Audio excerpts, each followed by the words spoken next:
Hello everyone, so this video is going to be explaining my gender transition, in particular my experience going privately so far. I sort of left GIDS, the NHS service, in January, and when a month before I was 18, I contacted Gendercare for an appointment with Dr. Lorimer.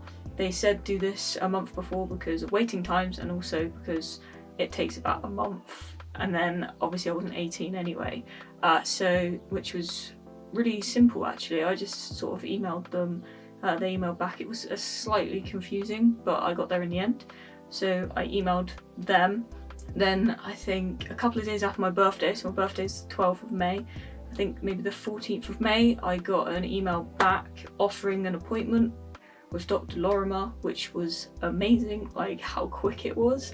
To think I waited about a year to just go see the NHS people. I booked an appointment, it was the 23rd of May, so it really wasn't that long to wait. And because obviously the pandemic, I had to do it on Zoom again, which was fine because I just got sent the link, but we spoke on Zoom. The first thing he sort of said, he said, "Hi, why are you here?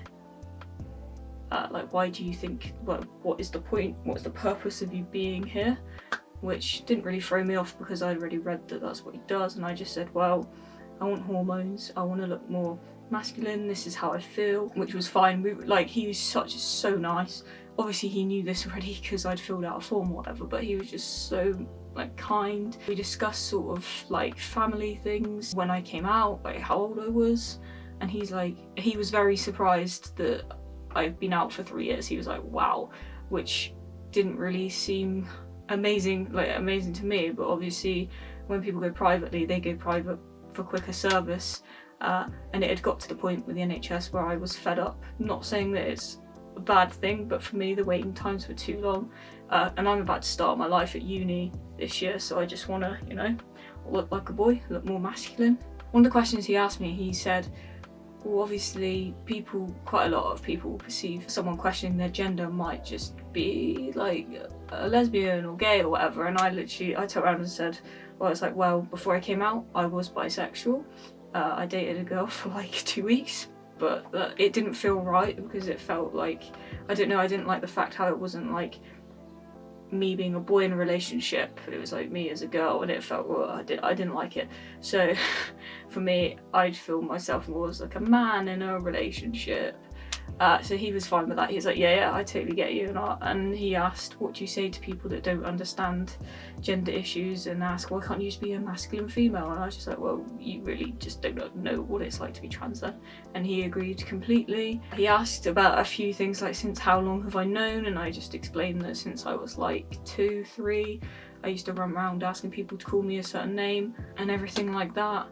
He then asked you some questions about intimacy and relationships, which was easy for me because I don't have a relationship, not comfortable really with intimacy, so that was fine. That wasn't really awkward at all. He understood that, and we sort of spoke really about sort of testosterone and things like that. And he was like, oh, what's the thing you're most looking forward to? And I said, oh, well, definitely my voice. And he actually said that I had quite a masculine voice, and I do understand that because my voice isn't like, it's super high, but it's not super low. So that was quite nice for him to say. That's one of the things I am excited about testosterone, to start on testosterone, is my voice getting deeper. I also explained muscle. I'm trying to build muscles at the moment, but working out is a bit harder because it doesn't happen as quick. And then also I'm excited to get my veiny arms. My arms aren't veiny, but yeah, I don't know why. And also for body fat to redistribute and everything, which was normal. He understood that. It was really cool. But he literally said to me, he was like, not gonna lie, you literally look like a boy. Like, you come off as a boy, with your mannerisms, everything, because I just sat talking to him. So that made me feel very happy. And sort of discussed how it sort of works with the whole Gendercare thing, and how he'd signed me off and said, yes, you have gender dysphoria, which was, yeah. He's also written me a letter to change my gender marker on my passport. Unfortunately, I got given a passport for 10 years, so I'm not gonna be doing that yet, it depends. But I don't want to pay like 90 quid for a new passport just for that. My camera just cut off, so I'm filming this a couple of days later. But yeah, so the reason is I really can't afford to pay £90 for a new passport, so hopefully it won't matter too much. Hardly anyone looks at your passport anyway, but that's good that he offered that, because I know two of the requirements is you have to be living in your chosen name for at least 2 years, and then you have to have a gender recognition certificate, which is what he's basically done, which is giving you permission to have your gender marker changed. So if I do want that to be done, I can get it done. So the next thing he asks you if you've done is arranged an endocrinologist appointment. Now, I had done it prior to having my first appointment with Dr. Lorimer, because I got an email saying that you need to book it in advance because there's long waiting lists. So my endo appointment is in November, which isn't too long of a wait, but I'm glad I booked it now, because now I don't have to wait as long as what I would have if I booked it after my appointment. So that's basically you book in with the endocrinologist, who is the hormone doctor, and hopefully if all my blood tests are fine, I should be able to start testosterone at that appointment, I think. If not, I think he'll give me the prescription to start testosterone, either gel or injections, which is good. And also Dr. Lorimer has cleared me for either gel or injections. I'm fine to do either. I'm not too sure what I'm going to do yet, but I'm sure I'll have an idea in November. He then sort of spoke to me about shared care, because I've heard other trans guys had gone privately but had a shared care agreement with their GP and their endocrinologist. So that basically means that you only have to pay the prescription fee, which is £9. I think that's what he told me, I might be wrong. But you only have to pay the prescription fee instead of paying for the testosterone and all the needles and everything every time, which can be quite expensive.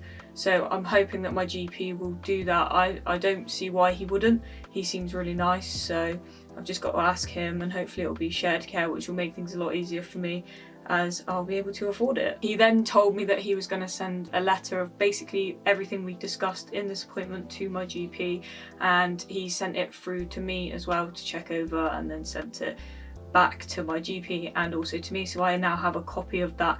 That's when he also sent me the permission to get my gender marker changed if I ever need to, and I also got sent a PDF of the effects of testosterone and the side effects and the specifics of what it does, which is good, because I know what testosterone does, but I'd never been told it in the specifics of what the hormone actually does. So I now know the specifics of what the testosterone injections will do for me, and which is really good, because I can now give it to my family if they want to know what it actually does, because the main things I always say is it'll make my voice look bigger, I'll get hairier and things like that, which is obviously true, but there's other little things that happen as well. So at the moment I'm just waiting for my endocrinologist appointment in November. I'll keep you updated with anything that happens before then. I know that I need to get my bloods done before, so that he can look at them prior to seeing me, and if it's all good he can give me the okay to start testosterone. Like I said before, I'll keep you updated. Hopefully these videos are helping transgender people